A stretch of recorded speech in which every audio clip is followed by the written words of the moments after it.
A Bíblia relata a intervenção divina nas questões do povo, e a história de Ezequias e seus muitos adversários é um exemplo notável disso. Ezequias contrastava com seu pai, o terrível Acais, pois durante seu reinado, ele recebeu uma honra incomum aos olhos do Senhor, semelhante ao que seu antecessor, Davi, também fez. Após ler sobre a infidelidade e as más ações de tantos reis de Israel e Judá, o reinado do rei Ezequias surge como um sopro de ar fresco. Ele prosperou em tudo o que empreendeu porque o Senhor estava ao seu lado, como é registrado em 2 Reis 18, 6, 16. Ezequias não apenas obteve sucesso em suas empreitadas, mas também resistiu à opressão do rei da Assíria, recusando-se a servi-lo. Além disso, ele derrotou os filisteus, estendendo suas fronteiras desde a torre de vigia isolada até as cidades fortificadas mais populosas. No 4º ano do reinado de Ezequias, que coincidiu com o 7º ano do reinado de Oséias, filho de Elá, rei de Israel, o rei da Assíria lançou um cerco contra Samaria e a manteve sitiada por 3 anos, até finalmente capturá-la.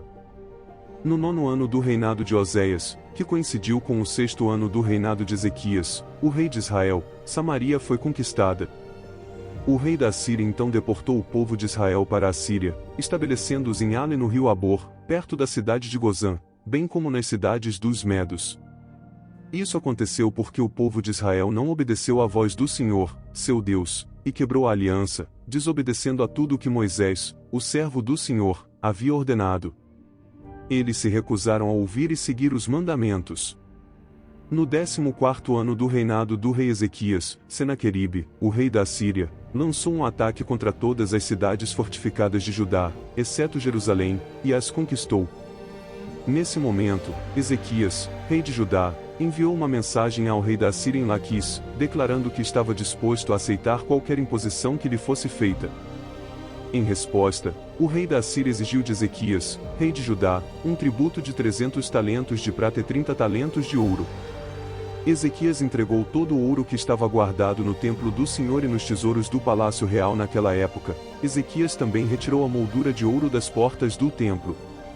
Ao Senhor, Ezequias entregou as molduras das portas revestidas de ouro e deu ao rei da Assíria, Senaqueribe, sucessor de Sargão II, o conquistador de Israel. Ezequias enfrentou esse rei assírio, mas infelizmente, as coisas não seguiram o planejado para Judá. Senaqueribe atacou e conquistou todas as cidades fortificadas de Judá, deixando apenas Jerusalém de pé. Nesse ponto, Ezequias pode ter percebido que subestimou a situação e admitiu diante de Senaqueribe: fiz algo errado. Ele ofereceu um resgate considerável para evitar que seu povo sofresse o mesmo destino de Israel. A demanda de Senaqueribe era enorme, levando Ezequias a enviar toda a prata e ouro disponíveis, chegando até mesmo a retirar ouro do templo. No entanto, as circunstâncias estavam prestes a se deteriorar ainda mais. Deus decidiu cercar os assírios ao redor de Jerusalém, colocando assim a fé de Ezequias à prova e demonstrando seu próprio poder aos olhos do povo. Senaqueribe, por sua vez, talvez tenha considerado que o resgate de Ezequias não era suficiente ou estava determinado a atacar Jerusalém para completar sua conquista de Judá de qualquer maneira.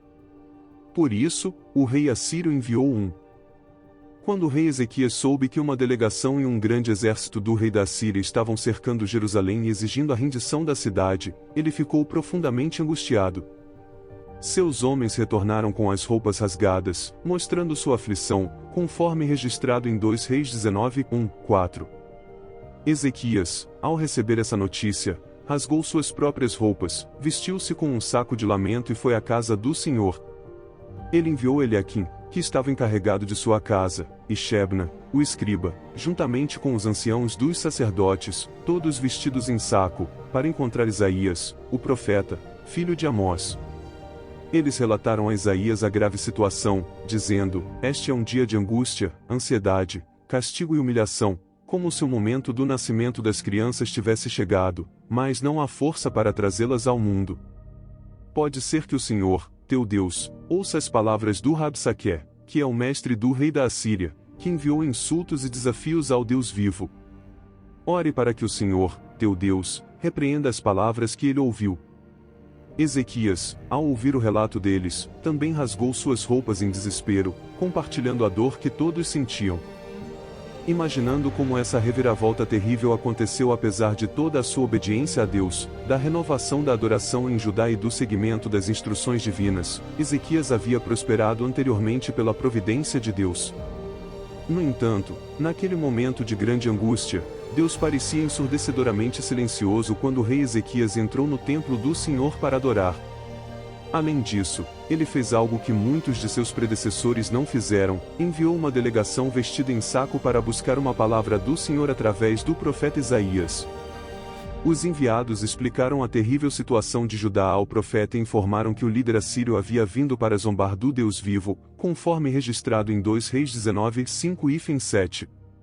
Então, os servos do rei Ezequias relataram a resposta de Isaías a ele. Isaías confortou-os com estas palavras: assim diz o Senhor, não tenha medo por causa das palavras que você ouviu, pelas quais os servos do rei da Assíria me insultaram. Eu colocarei um espírito nele, e ele ouvirá um boato e retornará à sua própria terra, onde cairá pela espada.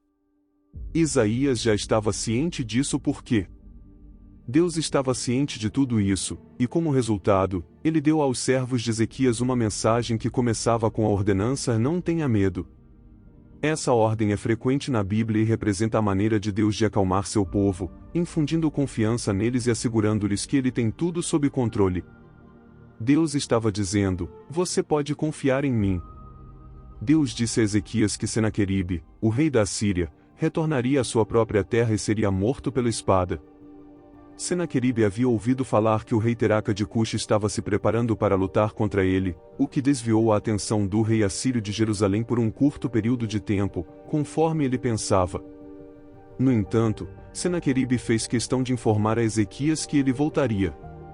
Ezequias então se colocou diante do Senhor e orou: ó Senhor, Deus de Israel, que está entronizado acima dos querubins da arca no templo. Tu és o único Deus de todos os reinos da terra, tu fizeste os céus e a terra. Ó Senhor, inclina os teus ouvidos e ouve. Senhor, abre os teus olhos e vê. Ouve as palavras insultuosas de Senaqueribe, que ele enviou para insultar e desafiar o Deus vivo. É verdade, Senhor.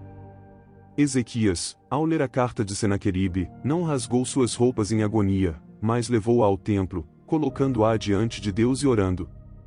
Ele começou sua oração reconhecendo a soberania do Senhor Deus de Israel, que estava entronizado entre os querubins. Ezequias expressou sua submissão ao Rei Divino. Em sua oração, Ezequias lembrou a Deus do relacionamento especial com Israel, em contraste com as relações ostensivas entre as nações conquistadas e os falsos deuses feitos por mãos humanas, que eram apenas madeira e pedra, impotentes. Ezequias estava ciente de que nenhum dos deuses das nações havia libertado seu povo, pois eles eram criações humanas sem poder real. No entanto, o Senhor não era assim, ele não era uma criação humana, mas o Criador do céu e da terra.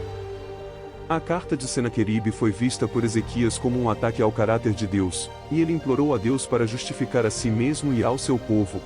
De fato, Deus cumpriu sua promessa de proteger Jerusalém e manter a linhagem de Davi no trono, o que eventualmente levou à realeza de Jesus Cristo, nosso Senhor. Naquela noite, o anjo do Senhor saiu e feriu 185.000 homens no acampamento dos assírios, resultando na morte de todos eles. Senaqueribe, o rei da Assíria, então retornou a Nínive, onde foi posteriormente morto por seus próprios filhos enquanto adorava em sua casa de Deus, Nisarac. Seu filho, Assaradão, tornou-se rei em seu lugar. Este evento demonstra o poder e a proteção divina em resposta à oração de Ezequias.